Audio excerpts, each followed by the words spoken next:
बहुत ही इंपॉर्टेंट है। उनकी गवाही के बिना इस केस की कोई बुनियाद नहीं रहेगी। जब मैं उन्हें कटघरे में बुलाऊंगी ठीक उसी वक्त इस केस का रुख बदल जाएगा योर ऑनर। कानून को एक रेस्पेक्टेबल प्रोफेशन से उठाकर धंधा बना दिया है इन्होंने। Hey, Advocate Asi, keep your mouth shut. Mind your language. आप किसे कटघरे में बुलाना चाहती है? एडवोकेट राघव सिंह राजपूत की बड़ी बहू कीनी सिंह राजपूत को। कीनी सिंह राजपूत हाजिर हो। यह एपिसोड राघव के साथ अंजलि का सामना करने के साथ शुरू होता है, ये सवाल करते हुए कि क्या उसे एक पाखंडी या एक चीटर अंजलि को उसकी कंपोजिंग की मांगों को बनाए रखने के लिए कहा जाना चाहिए कि वह उससे बात करता है कि वह उसके साथ बात करता है। हालांकि राघव उस पर अपने परिवार को धोखा देने और प्रतिष्ठित राजपूत की बेटी बनने का प्रयास कर रहा है।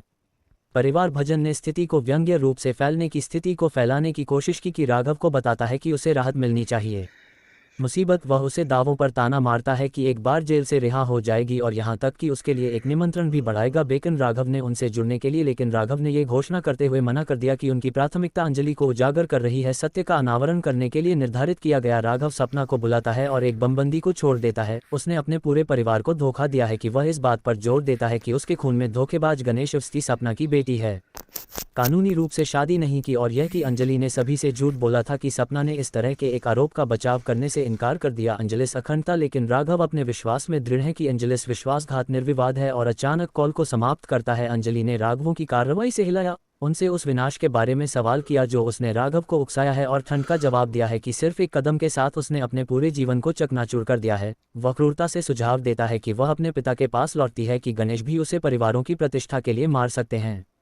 हताश और दिल टूटा हुआ अंजलि गिन्नी को अपने आंसू के माध्यम से जवाब मांगने की मांग करता है। वह ये जानने की मांग करती है कि गनी ने उसे इतनी गंभीर स्थिति में क्यों रखा है। वह इस बात से गुस्से में है कि गिनिस विश्वासघात समाज के कारण अब उसे संदिग्ध चरित्र की एक महिला के रूप में लेबल करेगी, जो वह दृढ़ता से इससे पहले कि वह कर सकती है, इससे पहले कि वह दृढ़ता से अस्वीकार कर दे और कहें। अमन अटूट संकल्प और प्रेम के साथ कदम उठाते हुए अंजलि को बताता है कि पर्याप्त है कि वह ये घोषणा करता है कि अदालत एक पवित्र मंदिर से कम नहीं है और अगर नियति उन्हें यहाँ लाया है तो वह बिना किसी हिचकिचाहट के सभी के सामने उसकी शादी करेगा। अमन सिंदूर को ले जाता है और अंजलि इसको भरता है।